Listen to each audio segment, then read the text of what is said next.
Welcome to part 3, and I'm going to open this up by saying I am a freaking idiot.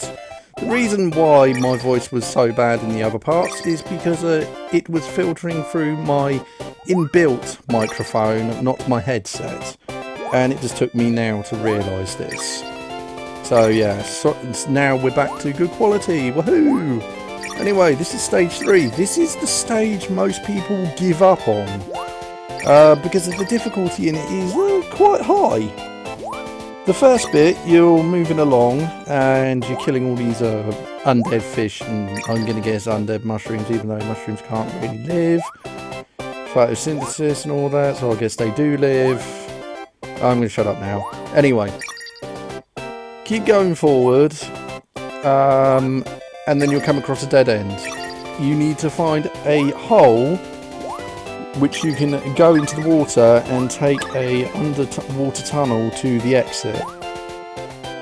I fail at finding this at first, but I think it's like the third one.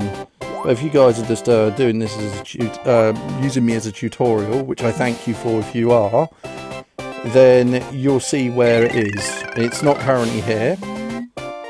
It's not currently in the other one, and for some reason I do it twice. Don't know why. I get hit by the fish because there's nowhere else I can really go.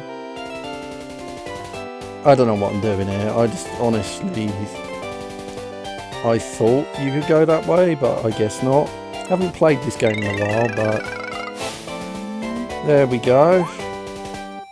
So you think this is a forest level at first, but it's not. It's more to do with water, and as a staple effect in most games, water is never a good thing. So if you keep going this way, and you can time your jumps on the fish so you can jump to the other side, pretty easy to do. But I get to this bit and I'm still messing up. So it's not this one, it's the next one. So I think it's the one just before the bridge. Yeah, this one. I think it's this one at least. Yeah, there we go, see? And then you'll be taken to the exit. Now, this is where I start losing lives, because there's one thing I'm not very good at, it's precision platforms. And what makes it worse is it's not just precision platforms, it's also the fact that some of these platforms are so small that they're hard to actually jump onto. But the first run, I use my dumb luck ability, which is basically I jump, don't know what I'm doing, and then I'm landing on the other platform. So it's really convenient, but unfortunately that luck runs out because I die in a bit. But the theme of this one, I think, is meant to be like an underground ruin. Like you're in a forest and then you find a secret entrance to a ruin, which is pretty good, but I don't understand how that's to do with illusions. It's more of an explorative thing. It'd be funny if he was in a safari hat or something like that. Anyway, see these platforms? Oh, they're so small. If I was to give any tips, I'd say before you jump on the platform, tap the controller to the left. Just tap it, because of these platforms, believe it or not, are slippery. As you'll see in a minute when I discover. There we are, see, slippery. And I fall to my doom.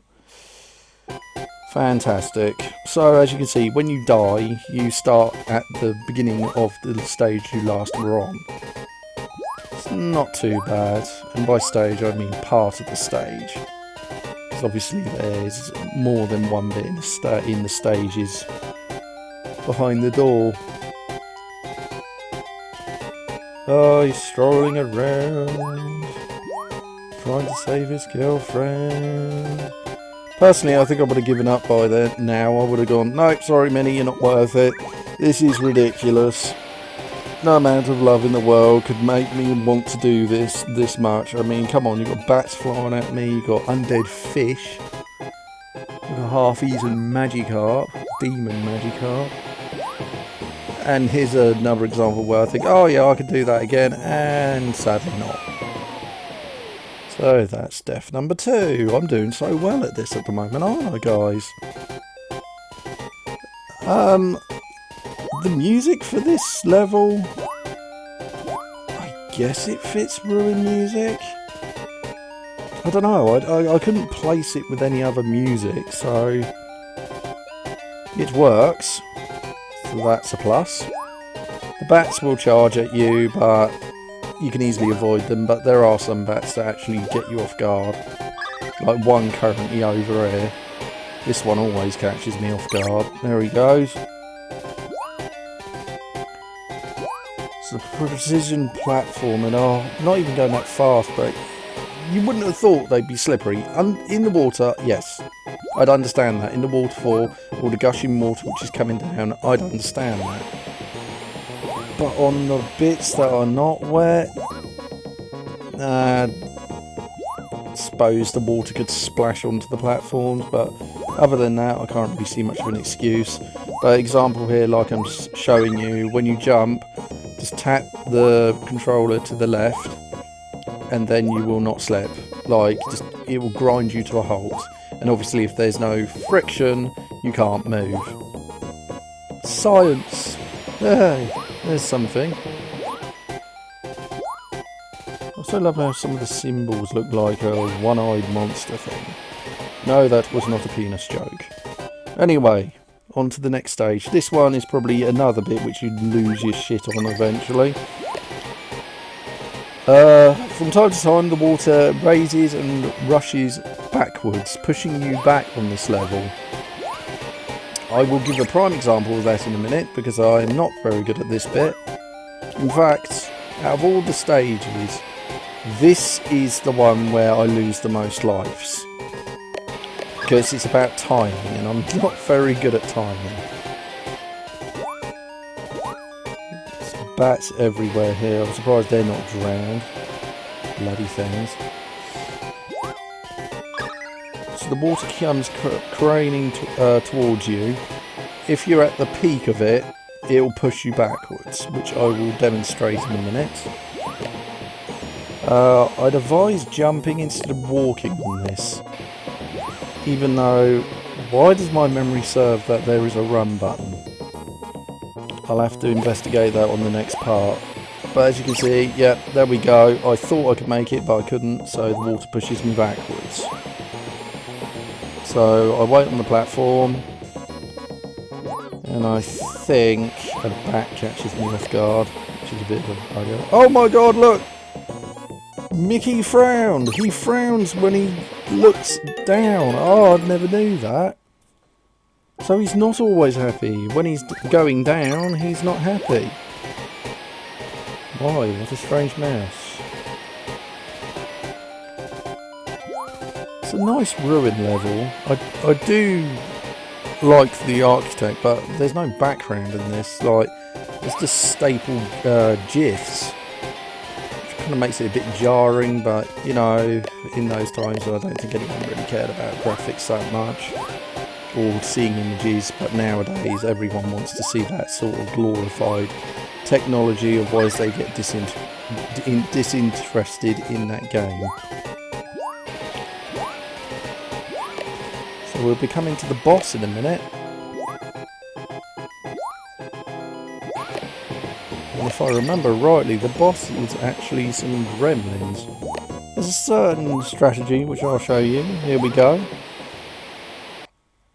Right, here comes the totem pole. Eggman is probably going to come in with a hammer. No, wait, maybe not. Quite a lot of Sonic references in this game, I will admit. Anyway, you jump on them, they whack into the totem pole. If you time it right, you can hit them with your marbles, and then they'll crane into the totem pole and make it smaller.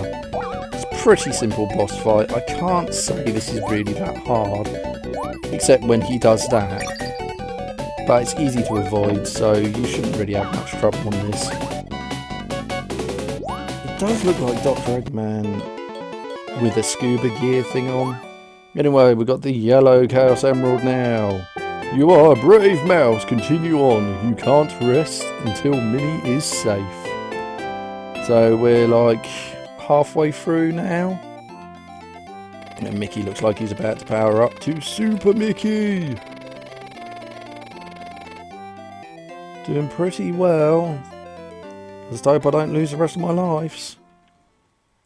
So, on to the next stage.